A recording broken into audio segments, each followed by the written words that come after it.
సుమన్ టీవీలో మీ personal and business promotions కోసం కింది నెంబర్కి కాంటాక్ట్ చేయండి. భారతదేశ ప్రియతమ ప్రధానమంత్రి నరేంద్ర మోడీ గారి జన్మదినం సందర్భంగా దేశమంతటా కూడా సేవా పక్షోత్సవాలు నిర్వహించడం జరుగుతోంది. అందులో భాగంగా అనేక సేవా కార్యక్రమాలు సెప్టెంబర్ 17 నుంచి అక్టోబర్ 2 వరకు గాంధీ జయంతి వరకు అనేక సేవా కార్యక్రమాలు దేశవ్యాప్తంగా భారతీయ జనతా పార్టీ వివిధ వర్గాల నుంచి సేవా కార్యక్రమాలన్నిటి నిర్వహించబడతాయి. ఈరోజు అందులో భాగంగా ఈరోజు భారతీయ జనతా యువమోర్చా అధ్యక్షులు జిల్లా అధ్యక్షులు బొమ్మన విజయ్ గారు, విశేషంగా జిల్లా ప్రధాన కార్యదర్శి సురేంద్ర గారు, భక్తులు బీజేవైఎం జిల్లా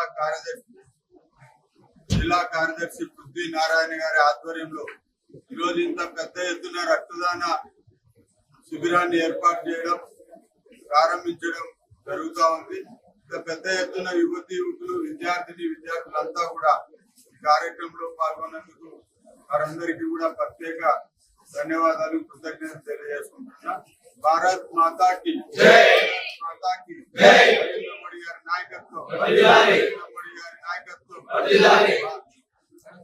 భారతదేశాన్ని ప్రపంచ చిత్రపటంలో అగ్రగామిగా నిలిపేందుకు అగ్రగామిగా నిలిపేందుకు మన ప్రియతమ ప్రధానమంత్రి నరేంద్ర మోడీ గారు ఈరోజు తన పరిపాలనా దక్షతతో తన రాజకీయ నైపుణ్యంతో ఈరోజు దేశ విదేశాల్లో ఆయన భారతదేశాన్ని ఒక స్థాయిలో నిలబెట్టడం జరిగింది. కాబట్టి ముచ్చటగా 3వసారి వారు ప్రధానమంత్రి పదవి చేపట్టడం జరిగింది. ఈరోజు భారతీయుడంటే బయట ప్రపంచ దేశాల్లో కాలర్ ఎగిరేసుకునే పరిస్థితి నరేంద్ర మోడీ గారు తీసుకొచ్చారు. భారతదేశంలో అనేక అభివృద్ధి కార్యక్రమాలతో భారతదేశాన్ని దూసుకుపోయే విధంగా ఈరోజు అభివృద్ధి పథంలో ముందడుగు వేస్తున్నారు. అదేవిధంగా పేదలకు కానీ, రైతులకు కానీ, మహిళలకు అనేక సంక్షేమ కార్యక్రమాలు అమలు చేస్తూ పేదరిక నిర్మూలన కోసం పాటుపడి నరేంద్ర మోడీ గారు మరింత కాలం ఆయన దేశాన్ని పరిపాలించాలి.